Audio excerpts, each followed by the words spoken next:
اس دور میں اقوام کی صحبت پہ ہوئے عام، پوشیدہ نگاہوں سے رہی وحدت آدم،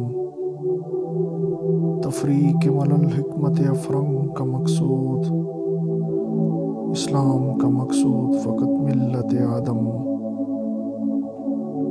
مکے نے دیا خاک جنیوا کو پیغام، جمعیت اقوام کے جمعیت آدم۔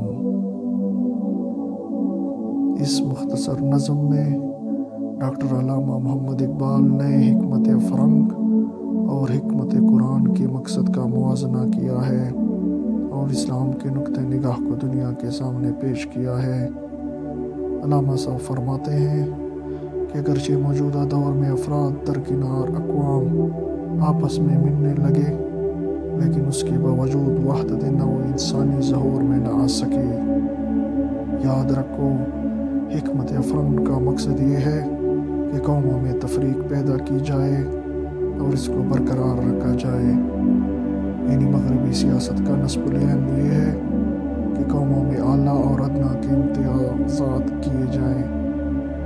اس کے برعکس اسلامی سیاست کا نصب العین یہ ہے کہ تمام امتیازات کو مٹا کر وحدت نسل انسانی قائم کی جائے۔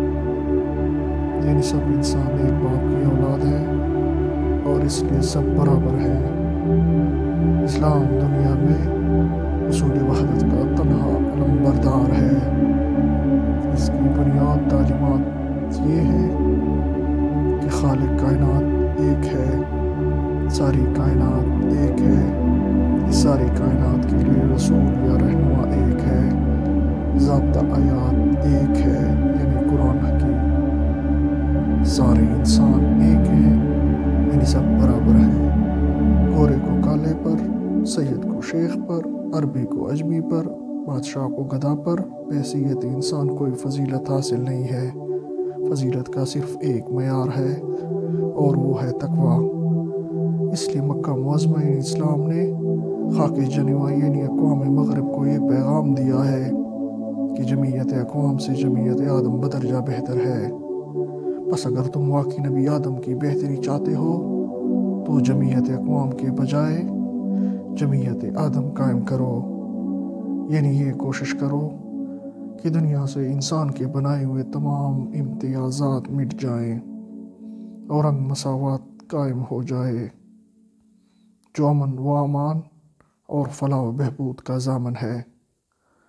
واضح ہو کہ اقوام یورپ نے پہلی جنگ عظیم کے بعد جنیوا میں ایک مجلس بنام مجلس اقوام عالم قائم کی تھی، جس کا ظاہری مقصد تو بہت اچھا تھا، یعنی دنیا میں امن قائم کرنا، لیکن دراصل اس کا مقصد اس کے برعکس تھا، یعنی کمزور قوموں کو نہایت چابک دستی کے ساتھ اپنا غلام بنانا۔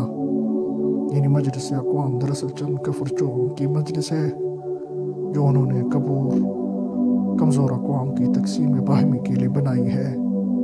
چنانچہ جو اقبال نے کہا تھا وہی ہوا ہے کہ یہ انجمن دنیا میں امن قائم نہ کر سکے، اور اس کی ناکامی کا بنیادی سبب یہ ہے کہ اس انجمن کے ارکان نے مساوات نسل انسانی کا اصول تو تسلیم ہی نہیں کیا، جس پر امن عالم کا انحصار ہے۔ ابھی دوسری جنگ عظیم کے بعد ان کفر چوروں نے UNO بنائی ہے، یعنی تنظیم اقوام عالم، لیکن یہ انجمن بھی ناکام رہے گی، بلکہ تیسری جنگ عظیم کا پیش خیمہ بن جائے گی، اور جب تک دنیا اسلام کی اصول سہگانہ، حریت، قوت اور مساوات کو تسلیم نہیں کرے گی، اس عذاب سے نجات نہیں پا سکتی۔